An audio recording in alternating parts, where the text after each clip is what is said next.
Muhterem efendim, Hazreti Üstad münazaratta her şeyden önce bize lazım olan nedir sorusuna 3-4 kere sıdk diyerek cevap veriyor.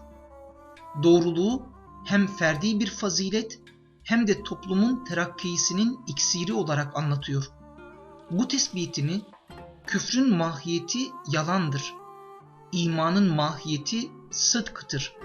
Şu bürhan kafi değil midir ki hayatımızın bekası iman, sıdk ve tesanüdün devamıyladır sözüyle destekliyor.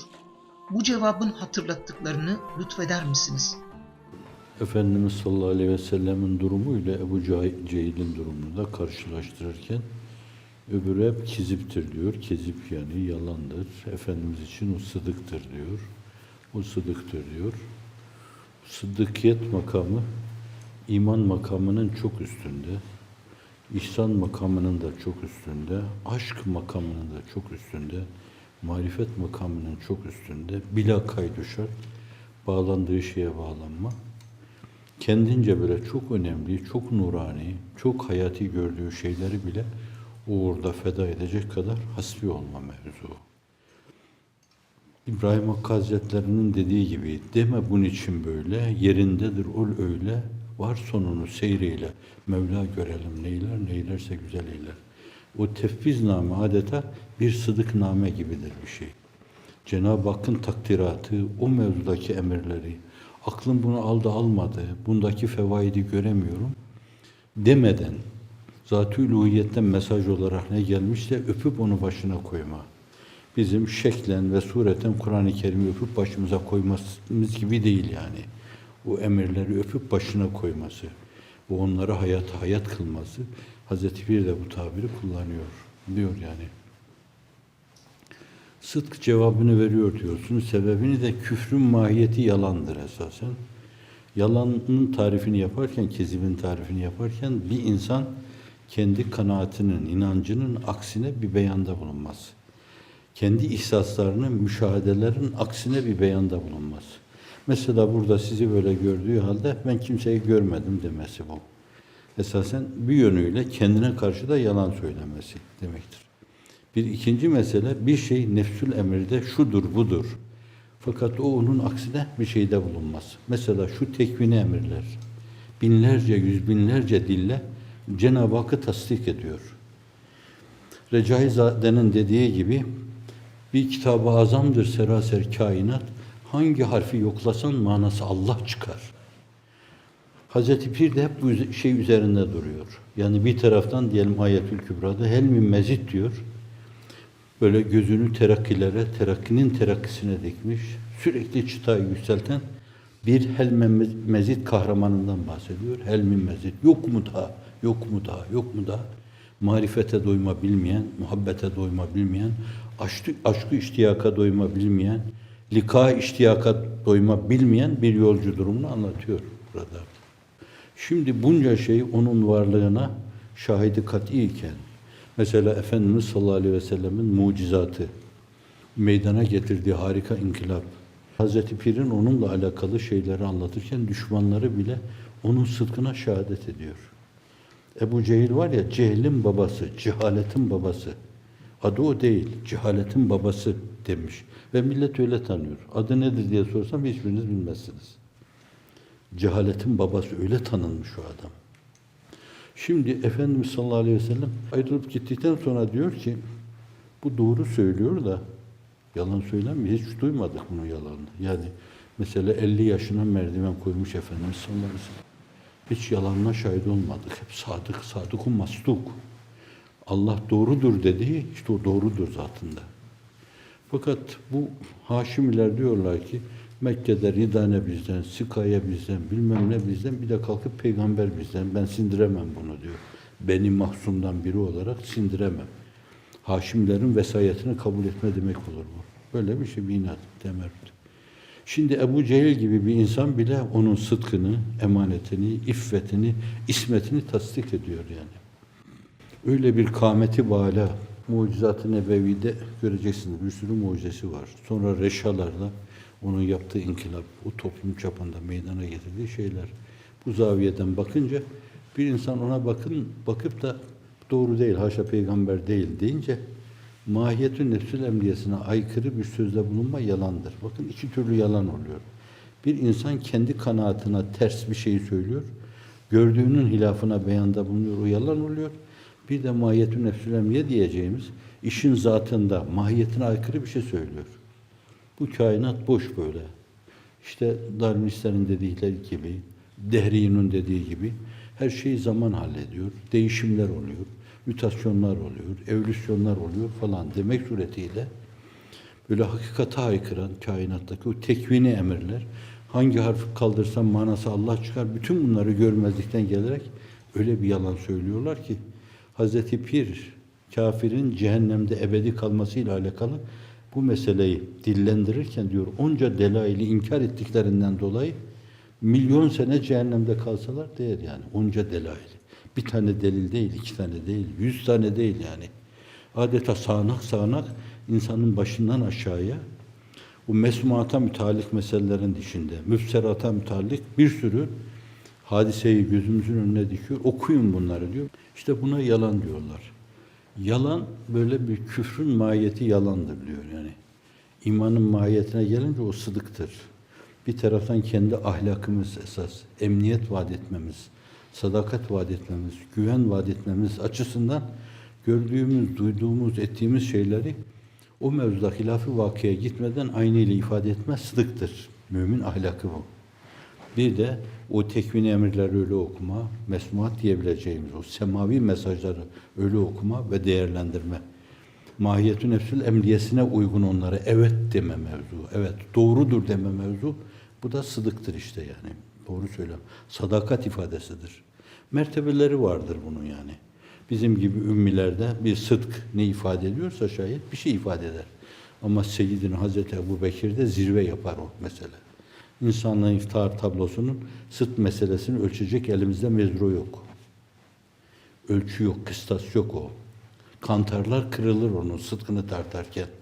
Mahşerdeki mizan bile kırılır bir şairin dediği gibi. Bu kendi günahları adına diyor onu. Bir yönüyle belki eğer bizim hayatımız olmuşsa şayet ve şayet onda bir beka söz konusu olmuşsa ve hala gölge mahiyetinde, zilli mahiyetinde bu iş devam ediyorsa, hala bir şeyden bahsediyorsak işte bu iman bir, sonra sıdk iki ve sonra da aramızdaki tesanüt. İman ne derece bugün var insanlarda? Ne derece varsa işte bizim bir yönüyle hayatımızın bakası da o ölçüdedir. Ne kadar doğruysak şayet, İslam dünyasının hayatı da biraz evvelki bahislerle irtibatlı biraz. Bu ölçüdedir zannediyorum. Bir de çok önemli bir mesele tesanüt. Onu da malum ihtilaf ve iftirak. Böyle çok az başkalarından alıntıda bulunduğu halde Yavuz Selim cennet mekanı o şeylerini de alıp değerlendiriyor. İhtilafu tefrika endişesi ki o şeyi kabrimde hatta bir karar eyler beni. İttihat etmekken adaya karşı çaremiz, İttihat etmezse millet daidar eyler beni diyor. Hazreti Pir onu da tekrar ediyor. Bu da tesanüt yani tesanütün devamı, dayanışmadır.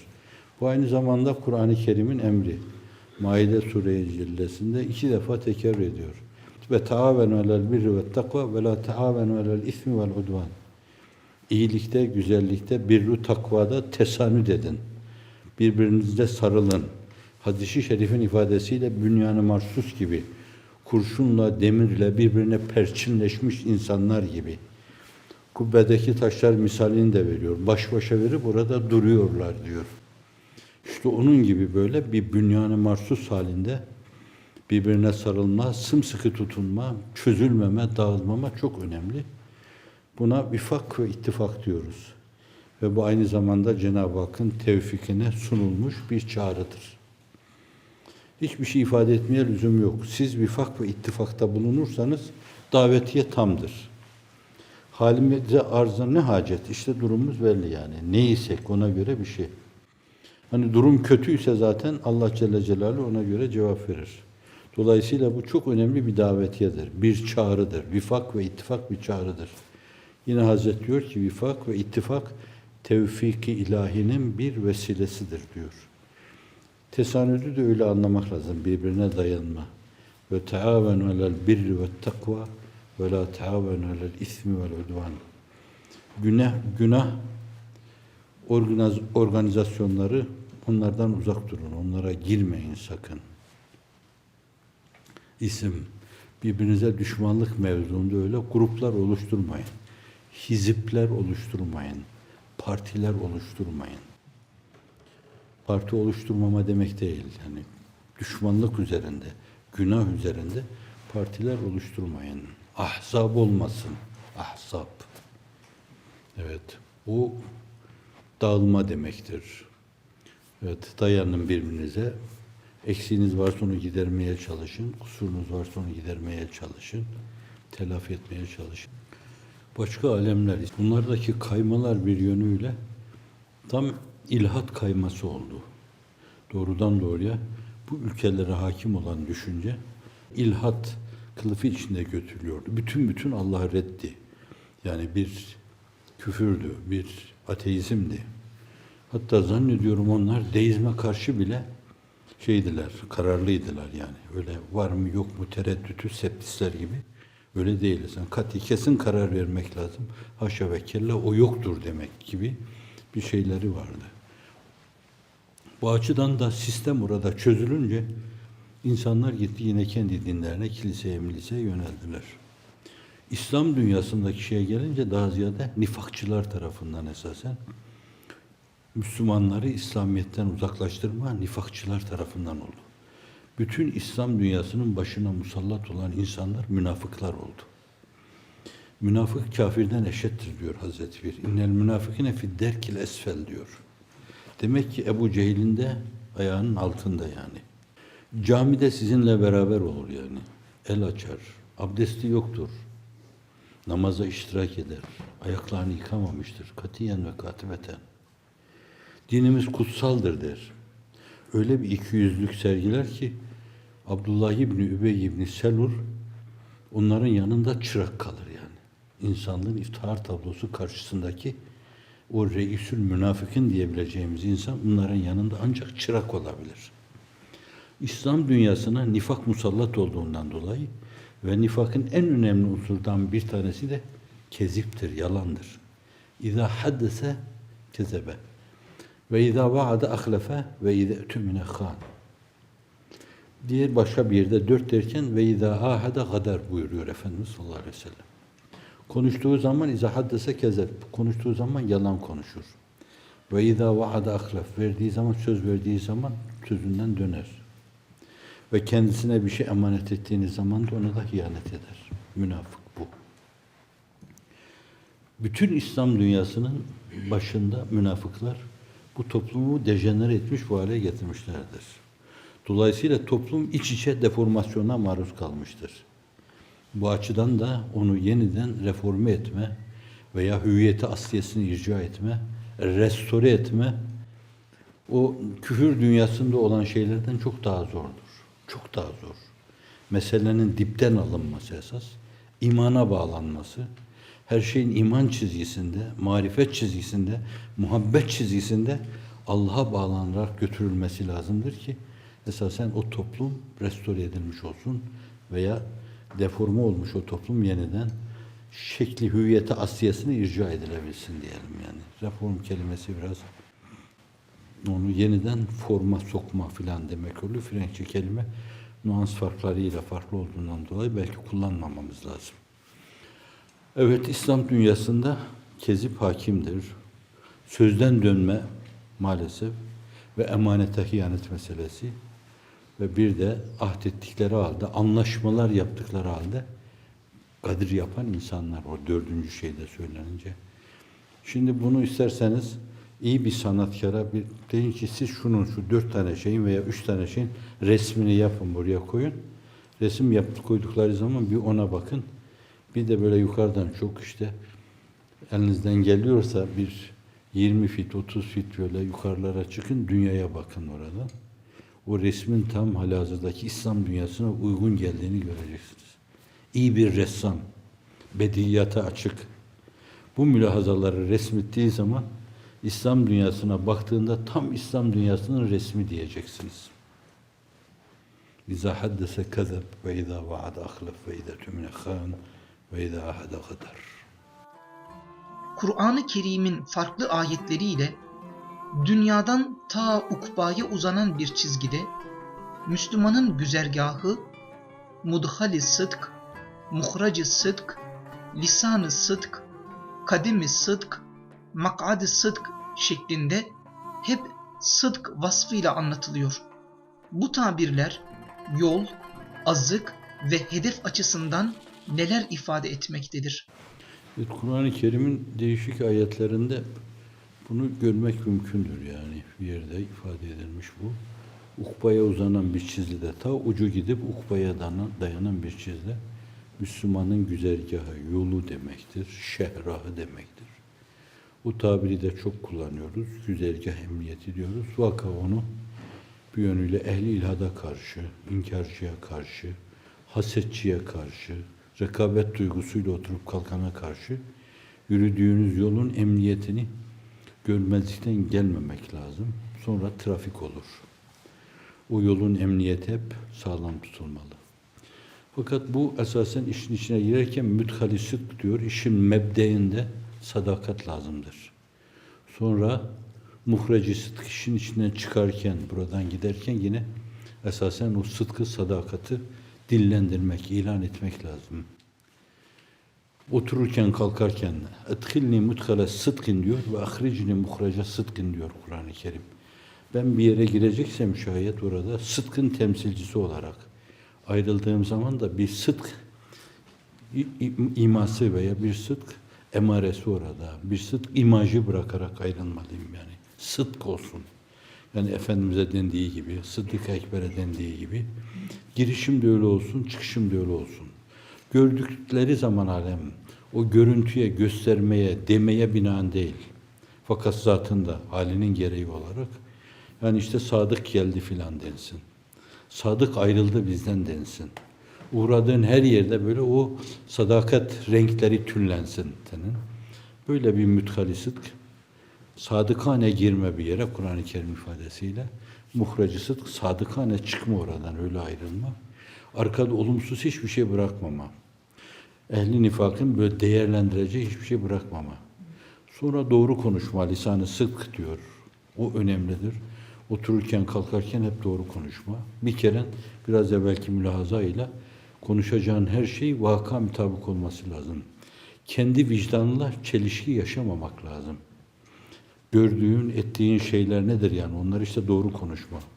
Hakkı doğru olarak dillendirme. Yalana saparak orada onunla bir şey kazanacağını düşünme demektir. Vec'alli lisane sıdkın fil ahirin. Gelecekler nezdinde beni yadı cemil kıl diyor yani.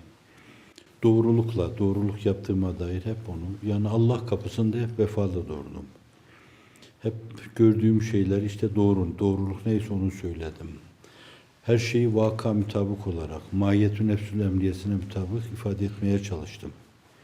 Bir yönüyle öyle olması için başta müdhali sıdk, mahracı sıdka ihtiyaç var yani.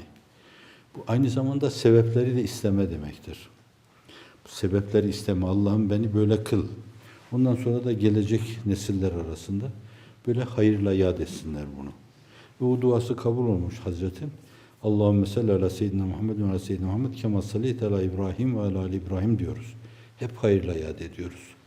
Günde kıldığımız o 40 rekat namaz, kaç tane tehiyyat varsa bu tehiyyatlarda hususiyle bizim mezhebimizde İmam Şafii'ye göre bu birinci tehiyyatta da salatü selam okunur. Efendimizin namı celil nerede geçerse okunur orada salatü selam. Biz son tehiyyatta okuyoruz. İşte o kadar salatü selam okunuyor. Onun dışında yine Hazreti İbrahim'e salatü selam okunuyor. Efendimiz sallallahu aleyhi ve selleme salatü selam okuyanlar Hazreti İbrahim'i de hiç ihmal etmiyorlar. Sonra kademi sıdk, basacağın her yeri bir yönüyle işte adımını doğrulukla atma veya doğruluğa doğru adım atma. Hafizan Allah bir olumsuzluğa doğru adım atma, olumsuzluğa doğru bir el uzatma, olumsuzluk istikametinde bir şey söyleme, olumsuzluğu yapma, bunlar hepsi hiyanettir. Her adım atarken insan orada sadakat mülazasına bağlı adımını atması lazım. Sonra da mak'ad-ı sıdk diyor, insanın oturacağı şey, otağı esasen sıdk olmalı. O bir yönüyle İnsan hayatını bu güzergahta geçirince ahirette de makadiset fi makadi sıdkın inde melikin muktedir diyor Kur'an-ı Kerim. Öyle bir sıdk otağında, tahtında otururlar. O meliki muktedirin huzuru pakinde. Esasen sıdk yürekteki esas, gönüldeki bir manadır, bir mazmundur. Orada olunca biz her defasında radînâ billahi rabben ve bil İslâmi dînen ve bi Muhammedin Resûlâ. Burada ve bi Muhammedin Nebiya derken orada mütekellim vahde ile ifade edilmiş mesuratta. Bu açıdan da siz dua ederken sabah akşam dualarında radîtü billahi rabben ve bil İslâmi dînen ve bi Muhammedin Nebiya diyorsunuz mütekellim vahdede. Fakat onun alem şumul nübüvvetinin ifade edilmesi anında mütekellim mal gayırla meseleye üzerine gidince radînâ billahi rabben ve bil İslâmi dîne ve bi Muhammedin Resûlâ diyorsunuz. Bazıları da ikisini birden diyor. Radînâ billahi rabben ve bil İslâmi dînen ve bi Muhammedin Resûlen nebiyya diyorlar. Hem Resul'dur hem Nebidir Efendimiz sallallahu aleyhi ve sellem. İkisi arasında umum husus mutlak var. Evet. Şimdi bir insan hakikaten onu içine yerleştirilmişse, sadakati içine yerleştirmişse dolayısıyla bunu seslendirir. Çünkü bu en büyük doğrudur yani. Cenab-ı Hak'tan razı olmak bu en büyük bir doğrudur. Bir kulun yapacağı zirve bir şeydir. O rıza, mertebe, Allah'ın şeyine razı olma en büyük bir doğrudur. Onu tasdik etme, ondan hoşnut olma. İslam dinini kabullenme efendim, bu en büyük doğrulardan birisidir. Efendimiz sallallahu aleyhi ve sellemin nübüvvetini tasdik etmek en büyük doğrulardan birisidir.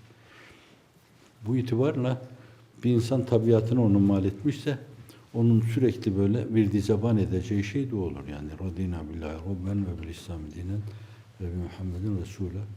O manada zirve sayılır. Ama asıl mesele bu işin tabiatla bütünleşmesidir. Yani o doğruluğun tabiatla bütünleşmesidir. Konuşurken mesela 10 kelimelik bir şey konuştunuz. Böyle bir İbn Mesud hassasiyetiyle. Ya şu bir tanesi öyle miydi, değil miydi diye böyle oturup kalkacak kadar o mevzuda, telaşa kapılacak kadar. Ya bu kelime öyle miydi tam acaba? Mesela babam bana dedi ki, misal olarak diyorum. Oğlum 5 vakit namazını kıl böyle. Ondan sonra da hem kendine hem bana hem de geçmiş ümmeti Muhammed'e dua et dedi. Mesela babam bana dedi ki namaz kıl. Efendim, hem kendine hem bize dua et. Geçmiş kelimesi yok. Sonra ümmeti Muhammed'e dua et. Ya böyle miydi ya? Bir de geçmiş var mıydı burada? Bu mevzuda o doğruyu aldığın gibi böyle aynı ile ifade etme. Hiçbir şey katmadan onu ifade etme. İşte bu o mevzudaki hassasiyetin ifadesidir. Böyle ilafi vakı orada bir şey söylediği zaman da çok ciddi rahatsız olma. 50 defa estağfurullah deme. 50 defa estağfurullah. Sadakata ihanettir o. Şöyle böyle kizbe bir adım atan insan sadakata ihanet etmiş olur.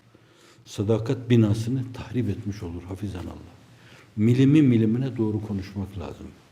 Onun için bazı muhaddisin, hadis uleması hadis bil manaya karşı çıkmışlardır. Fakat herkes onu aynıyla alamadığından dolayı bazıları manasıyla almış, ifade etmişlerdir. Biraz farklılıklar ondan doğmuştur yani farklılıklar. Fakat onlar dil erbabı olmaları itibariyle mana bütün zayi olmamıştır. Yine yakın kelimelerle ifade etmişlerdir. O farklılıklar da biraz ondan kaynaklanıyor. Fakat çok hassas durmuşlardır. Hususiyle İbn Mesud gibi zatlar, böyle Ebu Hanife gibi tebe-i tabi'in döneminde o zevat, vaka Ebu Hanife'ye bazıları tabi'in de derler. Tebe-i tabi'in dönemindeki bu imamlar böyle kılı kırk yararcasına hep doğruluğu takip etmiş, hep sıdkın arkasından yürümüşlerdir. Çok önemli. Kizbin hakim olduğu bir dünyada yaşadığımızdan dolayı doğruluğu bu ölçüde temsil etmemiz çok zor. Fakat Cenab-ı Hak nezdinde en önemli olan şey de o zoru başarmaktır.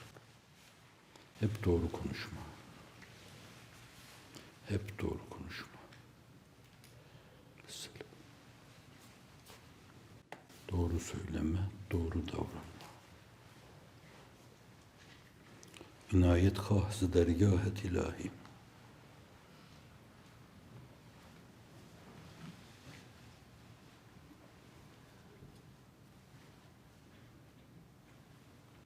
Sadakat yahu var mıydı levhalarda? Sadakat yahu. Edep yahu tekkiyelerde vardı da. Sadakat yahu da olsun. Yahu sadık olunuz demek o. Tembih.